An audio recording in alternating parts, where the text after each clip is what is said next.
Olhando para essa forma encaracolada do alumínio cortado, parece que não é possível saber o que ela era antes de ser assim, como ela chegou a ser assim, de onde ela veio. Ela veio de uma simples lâmina compacta, redonda. Mas todo o caminho está visível e reconstituível, porque nada foi partido. Ele está simplesmente reorganizado. Na dança, com o movimento, esse é um lugar do meu interesse. Um movimento que se transforma em outros movimentos, que produz outros movimentos a partir de si mesmo. E ao final parece que aquele primeiro movimento não tem nada a ver com o movimento que está lá visto como resultado da pesquisa, mas se a pesquisa foi acompanhada, aquele caminho fica visível. Esse elo não se perde, porque não teve ruptura.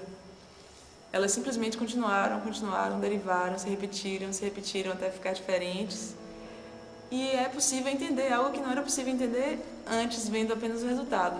Então, quando você acompanha esse processo e vê as emendas, você visualiza o momento em que uma coisa se transforma na outra. Você compreende os elos, eu acho que aí é que está o pulo do gato, por isso que isso é tão instigante.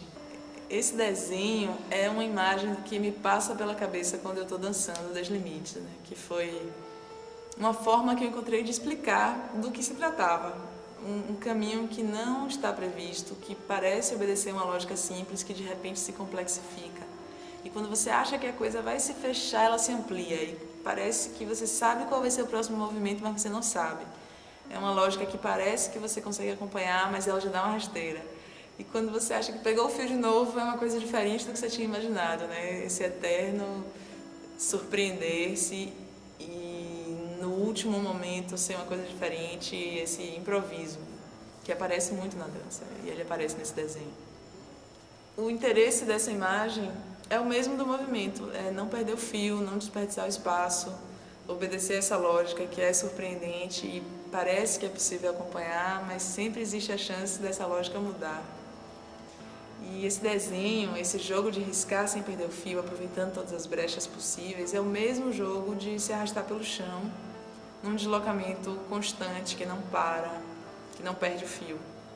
É contínuo e é um movimento que explora as possibilidades das articulações do corpo, assim como essa caneta explora as possibilidades de chegar o mais perto possível da outra linha e fazer o máximo de evoluções possíveis dentro de um espaço, sem encostar um fio no outro, sem cortar, sem cruzar, sem se fechar no labirinto, sem saída. É uma ânsia pelo aproveitamento do espaço e uma necessidade de lidar com uma situação que parece previsível, mas não é. A lógica é explorar, investigar soluções para continuar em deslocamento, sem movimentos bruscos, levando as articulações do corpo ao extremo de sua capacidade de se mover. E articulações se movendo juntas fazem um corpo estranho. Essa investigação da hipermobilidade das articulações, ela tem a ver com a possibilidade de continuar se deformando, de continuar se retorcendo, se adaptando, de continuar se perguntando onde mais cabe aquele corpo, quanto de si mesmo é possível retorcer e dentro de que espaços cabem aqueles movimentos. Tinha um jogo que eu gostava muito quando era pequena, que tinha um tabuleiro e os jogadores tinham peças com faces brancas e o outro com faces azuis. E a lógica era que, na medida em que você colocava uma peça que se encontrava com outra, aquela peça que já estava posta se contaminava da cor e virava outra cor. Ganhava outra cor, né? E no final ganhava quem tivesse mais peças com a sua cor. E esse jogo constrói um pensamento em mim, um pensamento sobre sentimentos e sobre como a informação é transmitida pelo contato, pela área de contato. E como a informação vira aquele jogo, né? Como entrar em contato com aquela superfície contamina aquela superfície e ela vira azul ou vira branca. E tem um desejo também de encontrar soluções, sempre poder encontrar novas soluções para um problema. E o que seria um problema nesse trabalho? É um braço que me impede de continuar o deslocamento porque o meu braço não vira para trás. E esse é um problema que precisa ser resolvido com as mesmas regras do deslocamento, que são fluxo contínuo, controle, fluidez, máximo aproveitamento do espaço, a procura pelo inusitado. E é aqui que está o inusitado, é aqui, no momento em que o problema aparece e precisa ser resolvido, que está a pesquisa. Porque seria mais fácil preencher o papel todo com linhas de cima para baixo, simplesmente linhas paralelas. Mas isso não seria uma pesquisa de movimento tão interessante que gera soluções inesperadas e aprendizado e mudanças de ponto de vista. Então eu me pergunto como é que eu vou ocupar esse espaço de uma forma instigante, não previsível, que me permita continuar em movimento com o máximo de aproveitamento, aumentando a área de contato, a área de troca, a área de possibilidades de aprendizado. Aumentar a área de contato é a garantia de sobrevivência mesmo, é a garantia de troca de informações, é isso que a célula faz, é isso que esse movimento quer fazer. Quando, depois de Ideias de Teto, eu percebi que eu continuava fazendo com o corpo a mesma coisa em Banana da Terra, eu comecei a me dar conta de como as coisas estavam ligadas e comecei a perceber a própria vontade de brincar com a percepção. Perceber que a vontade de brincar com a percepção tem a ver com a busca de reconhecimento também. Duas pesquisas que me pareciam tão diferentes, a de Banana da Terra e a de Ideias de Teto. De repente eu percebo que estão unidas por aí, por essa busca de reconhecimento. Em Banana da Terra eu partia de questões pessoais de reconhecimento, de pertencimento, de diálogo com a cultura.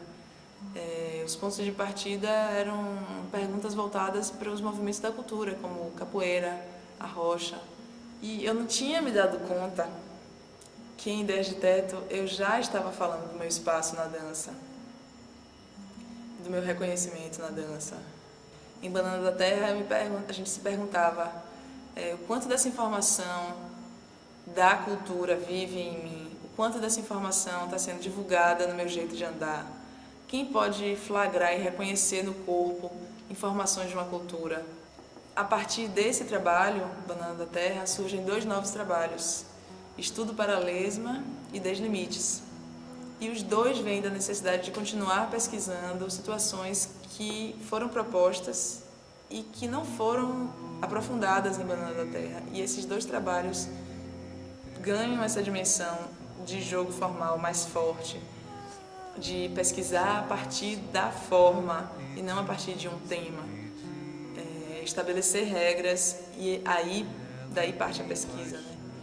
E por conta dessa fagulha, desse insight de perceber que antes já estava falando de reconhecimento, de reconhecer quem sou eu, esses jogos já aparecem em mim como uma possibilidade de autoconhecimento mesmo. Então, em Deslimites, uma das coisas que me motiva a mexer, uma das coisas que faz o meu movimento ser como ele é o fato de eu não ter estado adestrada por algumas formas de mover, de alguns tipos de fazer dança, de grupos de Salvador, porque eu não servi essas formas, eu não servi como um corpo dançante a esses grupos que existem na cidade. Então, não fazer parte desses grupos me colocava num lugar de limbo, assim como eu estou no limbo quando eu não sou reconhecida como alguém do lugar de onde eu sou. Porque quando eu estou na Espanha, eu não sou da Espanha. Todo mundo sabe, todo mundo vê. E o que é que todo mundo vê, afinal, que é tão nítido? E por que quando eu estou aqui no lugar onde eu sou, isso não é visto? Parece que eu não sou daqui, eu não sou reconhecida como alguém daqui. Então, essa coisa de não ser esse limbo, esse lugar fora das possibilidades de reconhecimento, determina a forma como eu me mexo e essa forma de mexer também é uma busca. É uma busca de um espaço onde eu possa continuar existindo. E esse espaço é Deslimites, esse espaço é a sua companhia de dança, que agora existe porque existem esses artistas em busca desse espaço. Esse espaço é a Casa Via Magia que nos recebe, que nos acolhe, que é nossa residência, nossa casa.